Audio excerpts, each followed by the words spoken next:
See if I can't figure out how to work this new thing. Get me some kind of a new stick. I don't know. This thing has got one heck of a magnet on it. Come on now.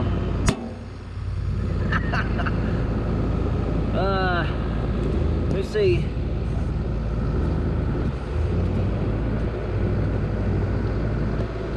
The things I do for logger Wade. I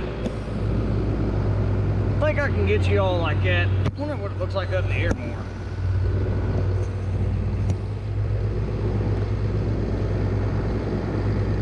My God, that's a magnet. We'll try a little bit like that, and then I'll move it around. All right, I think it's gonna have the weeble wobble going on, but we'll try it.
Wow, as I'm editing this, as this goes on, Stevie gets to, he's going to load Tiny up, send Tiny out, and I think record the trip out so y'all can see how long the skid road is. You can see how long this skid is that this truck's doing for us. We're going to come back, and when we come back, Stevie's going to turn on the video and record him whacking stuff up and talking, and my gosh, I'm not just trying to kiss Stevie's butt. I mean, he done a really good job, guys.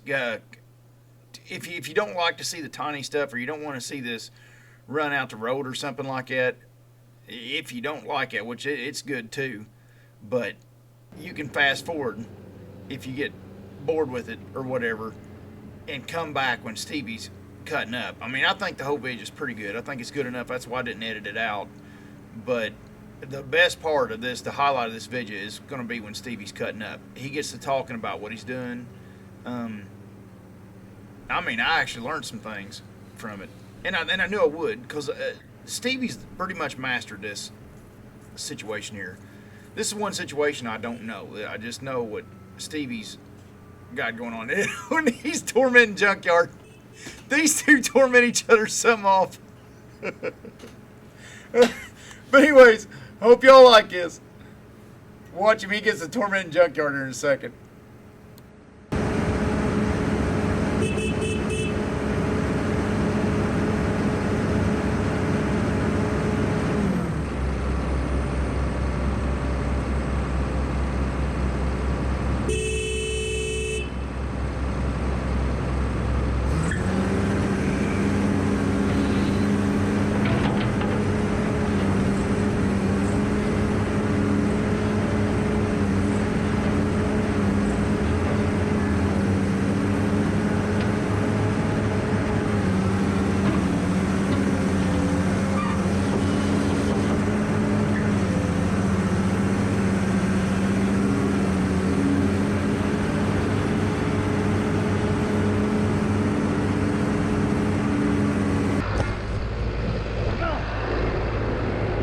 Tater, your stupid pole.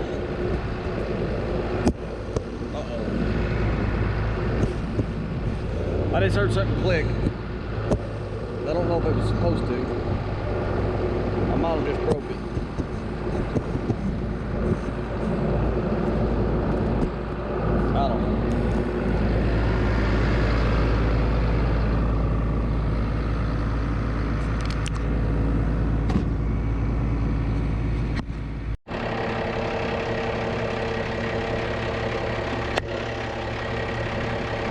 Take a ride out the junkyard.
This spot we're driving through, I've been cutting here. Them trees are all laying on the ground. So the priority here is, you see where I cut the trees on the right and left? The priority here is that we getting a back end back there. Now I cut that back there while Derek and them was cutting on the opposite side of the county road over there. The idea was, you know, remember, go back to the priority list. The idea is to pull in the extremities and get ready for the rain. So this here's in limbo where Junkyard's driving through here. Even that tree pile that Roger's got stacked up there, that's in limbo. That come out of a bottom, so we wanted to pull that out of the bottom just in case we got rained out, so trees wasn't sitting down the bottom. You know, because after a rain, man, she turns into a muddy mess. Now, here we're coming through the section here where Big Daddy put in the bench road. Either we call it a bench road or cut and fill road. You see how he leveled it out. He cut the bank out and put some fill down on the left-hand side. But I'm getting ready to come up the hill where I'm at. Another brand new one to try out, and he said, I wasn't going to buy it, but he said, I'm really impressed with it, said I'll probably buy it. That is cool. Stevie said this is all red oak almost, and he said it's double segment logs all the way up.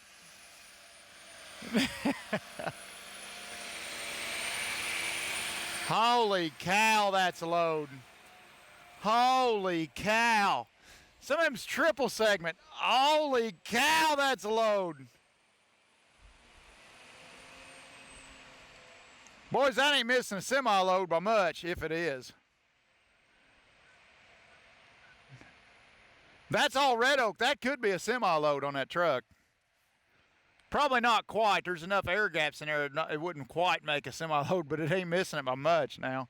I'm telling you, anything that's 2/3 of a semi-load that can make 2/3 of a semi-load, to me, economical-wise, it's got it. Especially with the speed that thing moves and the way the soil disturbance is lower. I mean, look at this. We've trucked 10 semi-loads out of here. Probably not 10. No, 6. We've trucked 6 semi-loads out of here. All right, there's been that and one more. There's been 6 semi-loads come out of here, and middle of the road still has leaves in it. Now that's something, and that's how much he sank. Of course, this is pretty good ground, but it is moist. And he'll start staggering his tracks a little bit, but you can't stagger a lot in a tight spot like this with Tiny. It's kind of hard. You just kind of got to walk them in when you're done and water bar it and call it good. Look at Brutus set.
say I've sped this up at 800%. I've did the math, and I'm not trying to squeeze an inch in on anybody, but it's 8 minutes and 8 seconds to get back here. So it's it's over a mile. I don't know how much over a mile, but it's over a mile back here, I'd say. When you figure all the twists and turns. It's probably as crow flies 3/4 of a mile. So, yeah, I'd say right at a mile, maybe, yeah. Oh yeah, a mile, definite mile, I'd say. I'd say back, that's just a guess. I'm assuming a mile, Skid. But 8 mile an hour sounds slow. Well, it's Junkyard. He's taking his time. Junkyard don't get in a big hurry. He takes care of equipment. That's how Junkyard rolls.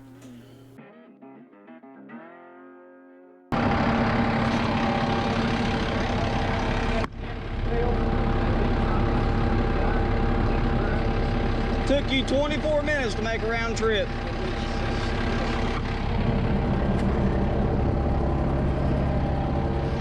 Oh! 24 minutes for a round trip, but that was probably every bit of 35 to 3,800 feet on that load. I want to stick y'all up on that head, but I don't know how.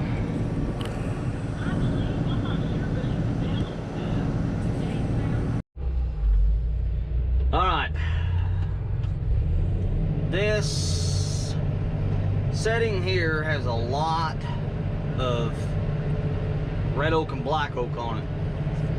Everything you see right there underneath my head, minus the one that's full of mineral, which is this, is black oak. That was a poplar I just laid down. There is a lot, that whole pile there I think is all red oak and black oak. A lot of black oak on this job, but that's fine. Tater did a video a while back, I think it was this summer, when we was on honeybee job where all the bees had got attracted to the din. And he said something in the video about not being able to say for me as far as what I'm thinking, what I'm doing, and that kind of thing. So I figured I would kind of fill everybody in on what I'm doing, why I'm doing it, my thoughts on what's going on while I'm doing it. I can tell you right now, this is a white oak. White oak and walnut is probably one of your 2 highest paying logs. Whenever I see a tree like that come in, first thing I think is, do not touch it, let Big Mama make the decision on it. So I cut the dead obvious grade off of it, which makes that tree about 25 to 35 feet long. I'd say it's more around the range of 25 to 28, just by the way it sits there in tiny. Now let me refresh everybody's memory that don't know. From the headboard in tiny, back here till the ramp, the very end of the truck, I think it's like 18.4 or 18.8, something like that, which don't mean nothing as far as logs goes. That's just how long the truck is.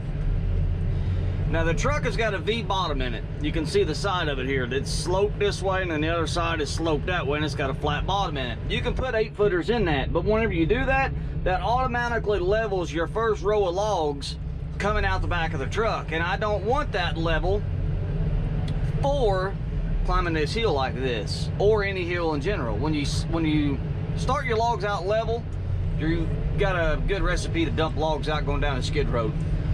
And I'm not trying to be cocky or arrogant, but I could just about say confidently that I can count on one hand the amount of wood that Tiny has dropped out of the bed of this truck. And it's for the way that we're loading it. I stick the heavy end of the log up in the truck, and within reason you could stick, I have had a 40-foot veneer hanging out, not 40 foot hanging out of Tiny, but I had a 40-foot walnut veneer log in Tiny. So I know you can haul 40-foot logs with it, but it has to be laid in there just right, such as this right here. That's probably 20. Let me lay it in there and I can tell you. I'd say about 20. It is. The bed is 18 foot. There's about 2.5 to 3 foot hanging out. That's really what you want to put on the bottom to start your load. And then as you start to climb up, you're getting that counterlever effect to where you got so much heavy nose weight laying down in the bed of the truck that you hardly ever lose anything.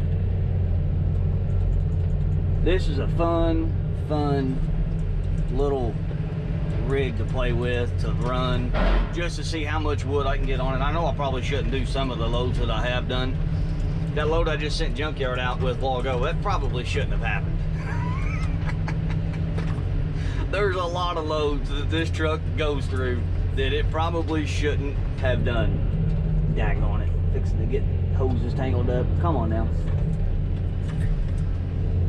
But I figured I'd give you guys a little talk through on what I got going on and why I'm doing it and what I'm looking at. Mainly what I'm looking at is money. I'm looking at the grade in the money logs.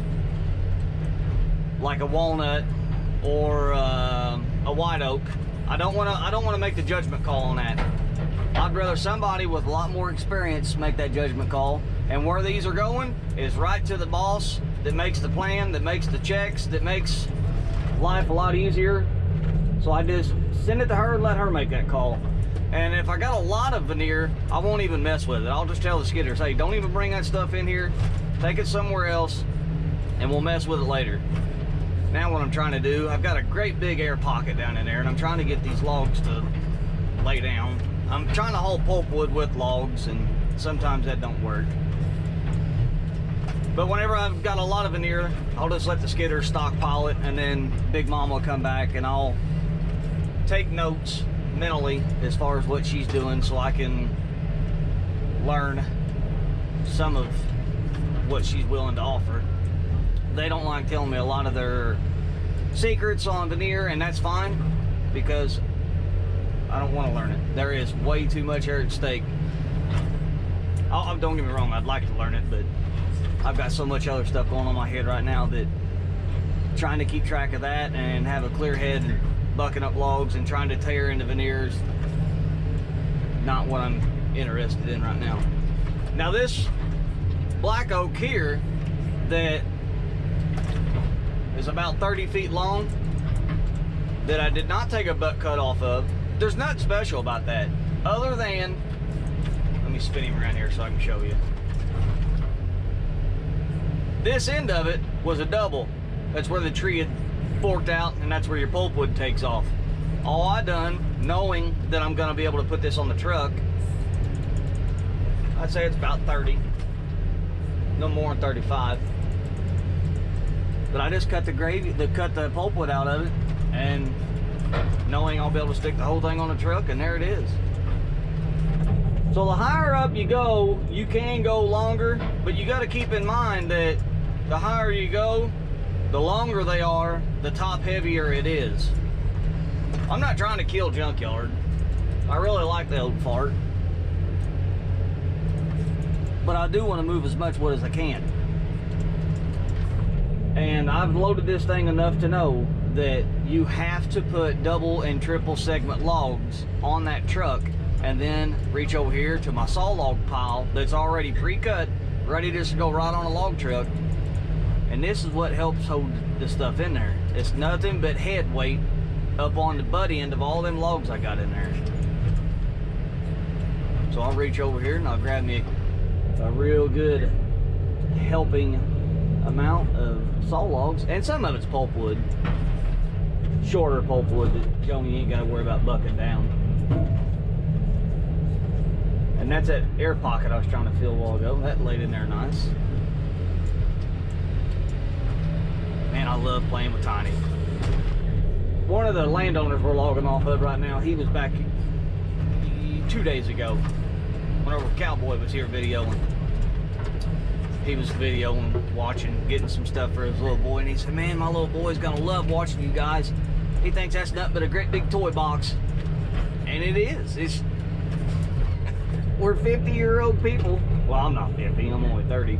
But still, we're adults playing with Tinker Toys. High production Tinker Toys. And there are some people that follows me on Facebook that says that truck's not meant to be in the woods. That truck don't make no sense. It don't need to be in the woods. What you guys are doing with it, there's got to be a different way to do it. Well, I'm sure there is. If you want to go out and spend a couple $1 million. Let me just give you an idea of how far we are from the boom. See that white barn over there? That's an Amish homestead. That's probably 3/4 of a mile away. That's not where the boom is sitting, but I promise you, that's about how far the boom is. And you see the crop fields going through there? Well, Junkyard's driving right along the edge of a crop field, going up a pretty good sized hill. Whenever you got a skidder, I'll demonstrate this real quick, and you're dragging these logs, all you're doing is making a ditch for where every one of them logs gets drug all the way to the boom. So then somebody's got to go back down through there and do the finish work of smoothing all them ruts out that them logs made heading all the way to the boom. That is time consuming. The amount of diesel fuel that a skidder burns, all that drag and resistance going to the boom, and then when the logs get to the sawmill, they're all caked with mud. So now it's hard on the bands, the saw and the head rig. There's just a lot of benefit to Tiny that a lot of people don't understand because they don't get to see it. Now look, now I got me some more wood to play with while I was loading Junkyard. And a lot of times I don't even load him like that. There's a lot of times where I'm cutting up out of this pile and I'm throwing it right on Junkyard as I'm cutting it up. But I need the room and I need the time to make a nice load to get the wood in there to Big Mama to help her out. So I'm digging out of my stockpile, which makes a faster load for Junkyard.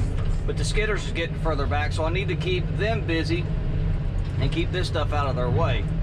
So it's kind of damned if you do, damned if you don't. But I'll give you guys a quick talk through on what I got going on and what's going through my brain. Most of the time it's just cookies and Twinkies, brownies. Them Loft House cookies, man, them things are delicious. Usually that's a lot of things that goes through my brain on about this time of the day, which is right after dinner. Honey buns, oh, I usually think about honey buns too.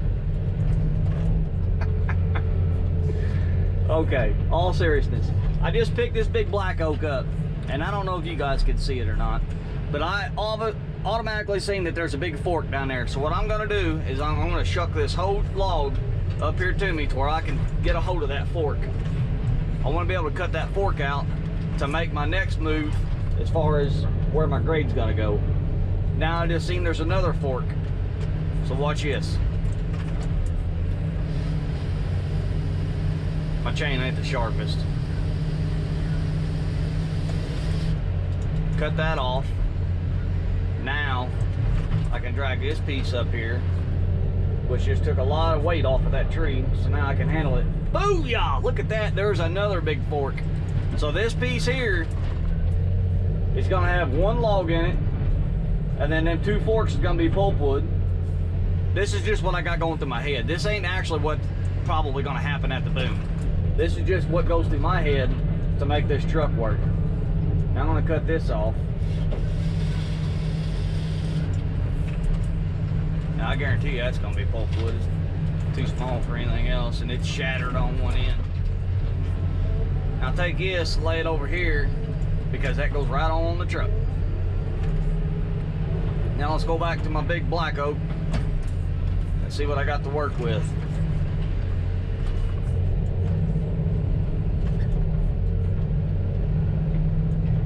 Alrighty. Now, one thing that's going through my brain right now is Joni's Lumber Market. She told me what she was looking for, and I see it on this 12-foot log. So we're gonna pull a 12 off. And I see a 10 coming up and probably another 8 or a 10 behind where I cut that piece of pulpwood limb off. That's my counterweight. I'm not gonna cut this, but I'm just gonna check and see if my brain's clicking right. I said a 10. Lay down there. I just wanna see. I wouldn't even be messing with this right now, I'm just curious. There's a 10. And she was probably 90% gonna take what I just done. Now I could cut that knot off there to help her out. That's gonna make her life a lot easier, and that's probably gonna give her a different look at what's going on with my idea back here. But I'd say she's gonna do a 10, and that'll probably be a 12 on the other end of this knot.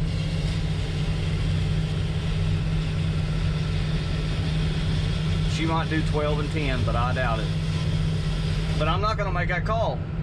That's for her to make, not for me to do. All I'm doing is lightening up her load so she ain't got so much flow on the boom, and giving her more time to make the judgment calls and the correct calls that she needs to make on grading out the logs. That's what I'm doing. Now this boy right here,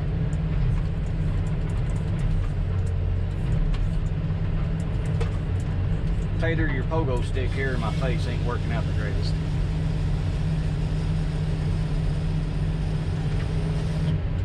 Now these two pieces here, she might get some pallet wood out of them. But either way, pallet wood or pulpwood, not my decision. I'm just making it manageable.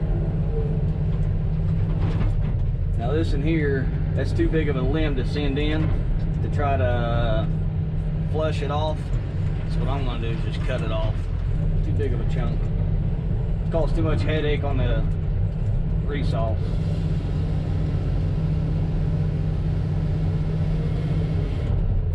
There we go. And I want to check at, I said a 12. It might be a 10. Yeah, it's gonna be more like a 10.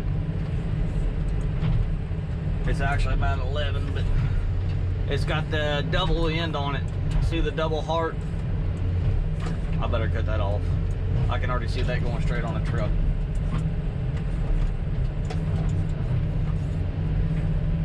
She wouldn't have caught that. She would have said, well, he made a 10 out of that. Thinking that I was running out of room, and that's why I left that double on there. But in reality, I didn't run out of room. I was just being lazy because I was thinking about Twinkies. All right, I think I've explained about all that I know to explain as far as what's kind of going through my head. So I guess I'm going to get off here and continue to whack and stack load out junkyard. Now this one here, I cut off one butt log. This is a poplar, and I see a crazy grade change right here. Nothing but pulpwood, and we're hauling pulpwood on this job.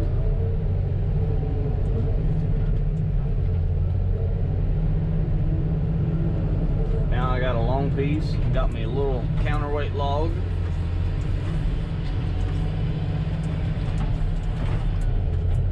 And as you can see, the cycle of these skidders in and out, in and out, in and out. Junkyard come in, get loaded. Back to cutting up, in and out. I don't have any time throughout the day to mess around with videoing to keep my YouTube channel going. I don't see how Tater comes up with the time to do it. And I don't have the technology that Tater's got. I don't have the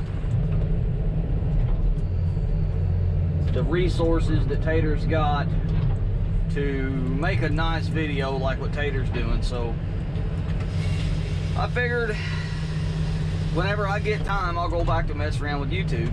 But for right now, I don't have time to mess with my channel. So why not help Tater? And I'm sure there's people interested in why I'm not posting. It's this job right here. I'm just so focused on what I'm doing and making good decisions, trying to keep Junkyard alive. There's just so many different things that I've got going on. Bought the new house, and that's going great. Winter's coming, we're trying to get it all winterized. I got an outdoor wood stove. I'm trying to get that thing hooked up and trying to get firewood put away. It's just so many things going on. Trying to live life is what I'm trying to do, to where I ain't got time to mess with it. Not saying I won't ever do it again, but I'm just saying right now I don't have time. Literally out of time. That's gonna be close to a 30 footer. I'm not even gonna mess with it. I'm just gonna throw it on the truck.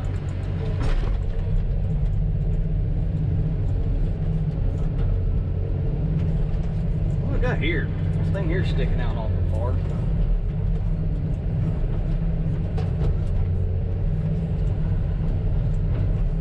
Must be one I just threw up there to get out of the way. Alright everybody, I'm gonna get off here. Trying to talk and think about Twinkies. Set up logs. Now you got me an idea of thinking about a wood stove. My head just runs 100 miles an hour all day long. I've never known anybody to have a gravy job as easy as what I've got it and still be dead tired at the end of the day. I don't see how I used to be able to function and cut timber, physically cut timber with a chainsaw, and go home, go coon hunting, just run myself ragged all hours of the night, and then get back up the next morning, go back to work, and it never seemed like it bothered me. Now I sit on my butt all the time, thinking about doing this, thinking about doing that, cutting up this, loading this truck. And I'm so wore out all the time. I think they said that's like a symptom, a side effect of corona. Maybe I got the corona. I don't know. I feel fine, just tired. And Mama's got me going to bed at 7:30, 8 o'clock most nights. So that's usually about when she tucks me in. Right after she gives me my bath, I gotta go to bed. Not allowed to talk to Cowboy on the phone past 7 o'clock. Got a strict life. Mama keeps a pretty tight leash on me. I'll let her think that she actually is the boss around there, that she knows better. Alright everybody, I want to get off here. I'm sweating, I need to open the door, I'm burning up. Later on. I just wanted to say thank you, Stevie, for doing this for all of us. That's pretty daggone cool. We all learned quite a bit from this. I did. I know I did. I hope you all did, because I work with him every day, and there's stuff he talked about I didn't know. So, but anyways, if you need anything off loggerway.com, don't forget to get your goodies there and comment and like and all that mess. And if you don't care, and subscribe and ring the bell and all that good mess. Thank you, everybody. Y'all have you a great day, and everybody work safe. Toodaloo.